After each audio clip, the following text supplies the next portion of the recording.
kelas sasarannya itu kelas 8. Nah, kami mengambil tema kegiatannya itu biar mudah diingat karena pembiasaan yang kita lakukan saat ini saya buat sama dengan kegiatan yang sudah berjalan begitu. Cuma mungkin kan hari ini kita belum punya RPM-nya mengenai pembiasaan yang sudah berjalan ini. Makanya walaupun ini pembuatan RPM-nya nanti pasti banyak catatan dan saya memohon catatan dari Ibu karena sebagai bentuk tambahan pembelajaran karena tadi belum sempurna saya membuatnya dari setiap pertemuan seperti itu.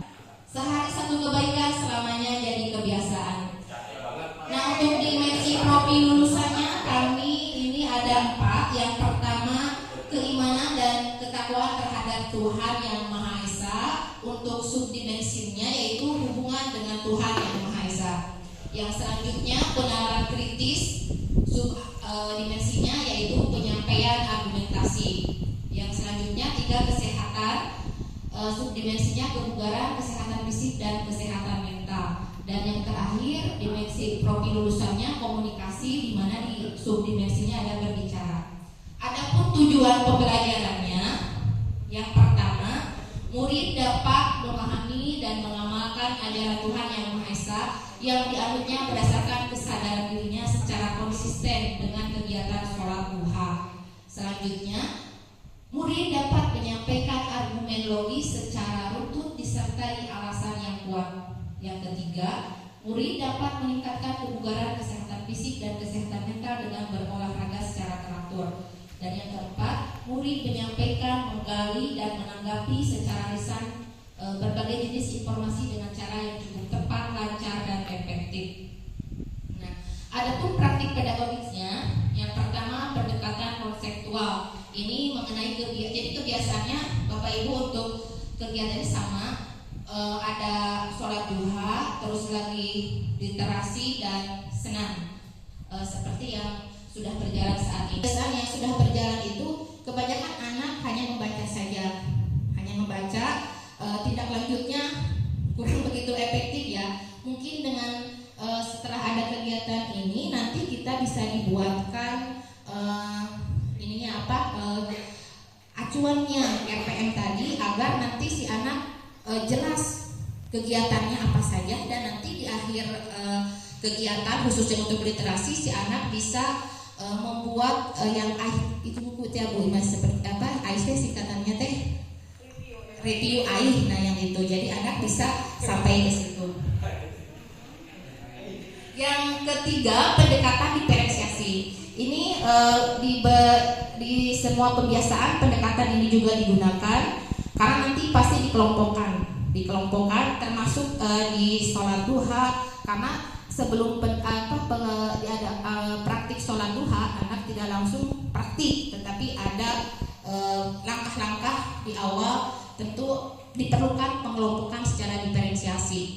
Terus lagi tadi literasi dan senam. Nah ini terus lagi ada pertanyaan juga untuk Pak Hendi kan tadi saya melihat ada jam-jamnya untuk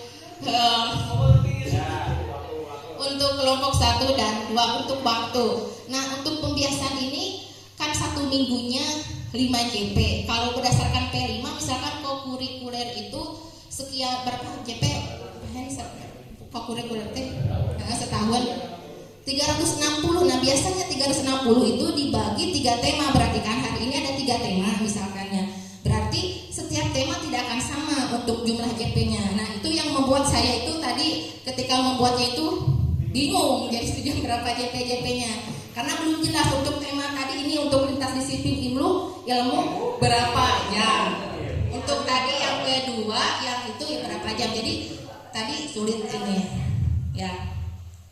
Nah ini untuk saya di garis besarkan gitu pertemuan 1, 2, 3 dan 4. Untuk pertemuannya tidak dirinci dari mulai pendahuluan inti sampai penutup, tetapi kegiatan yang pertama untuk pertemuan pertama diadakannya sosialisasi tentang pentingnya beribadah, termasuk nanti rencananya akan diberikan buku saku.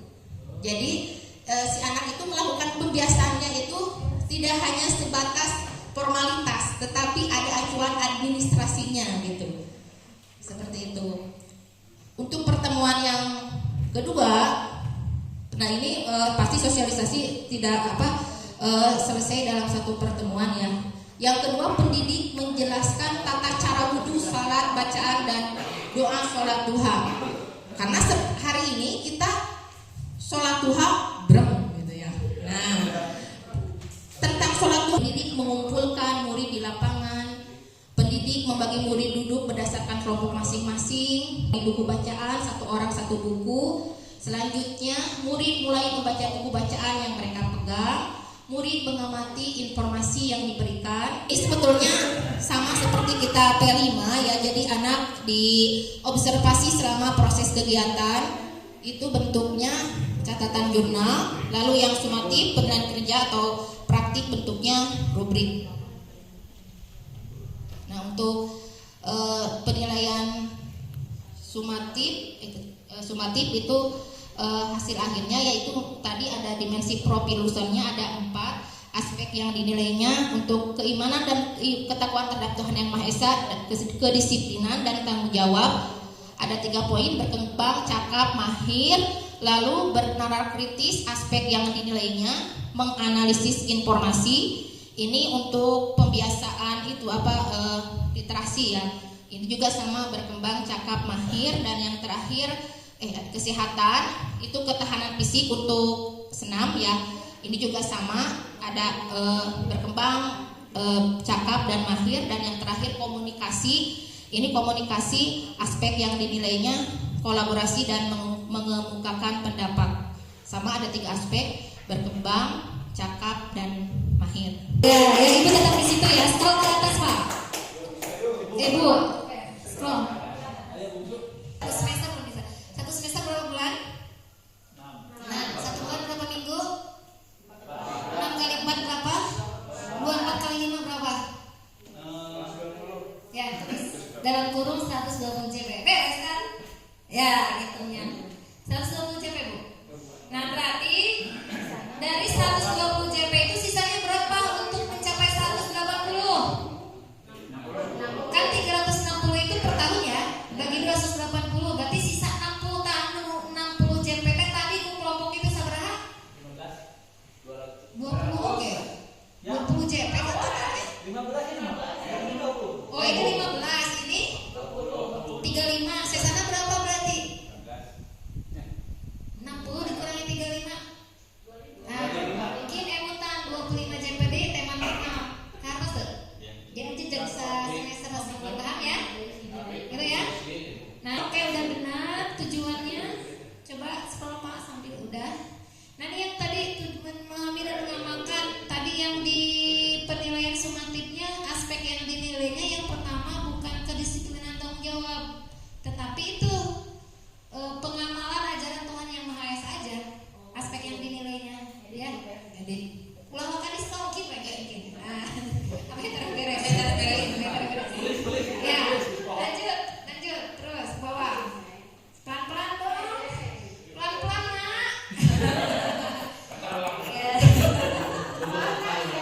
Ya, terus. Nah, ini praktek pedagogik yang pendekatan berbasis proyek ini untuk literasi ya. Cocoknya pendekatan saintifik, Bu. Ganti, Bu. Proyek itu Bapak Ibu harus ada masalah yang diselesaikan. Di literasi ini nggak ada masalah yang harus diselesaikan kan? Dia itu hanya melatih membaca, menyimpulkan, terus memahami apa isi baca, itu tuh saintifik. Jadi proyek itu kayak tadi tentang sampah, karena ada masalah yang harus diselesaikan, itu proyek namanya ya. Ini hari Selasa minggu depan ceritanya Ya. Ini hari Rabunya Ya. ini hari Selasa depannya lagi gitu kan maksudnya ya. Berarti ini pertemuan 1, 2, dan 3 beneran. Dari lagi punya tilu. Ini teh yang ini tidak 2 hari selesai satu Oh, pertemuan. ya, boleh. Oke, sip. Ya.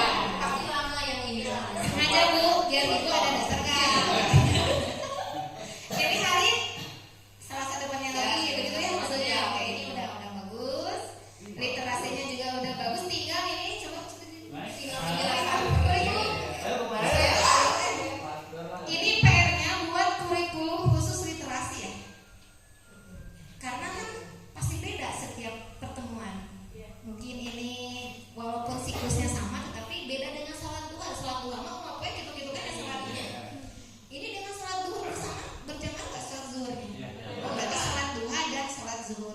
ya. Tadi udah. Nah, tujuan pembelajaran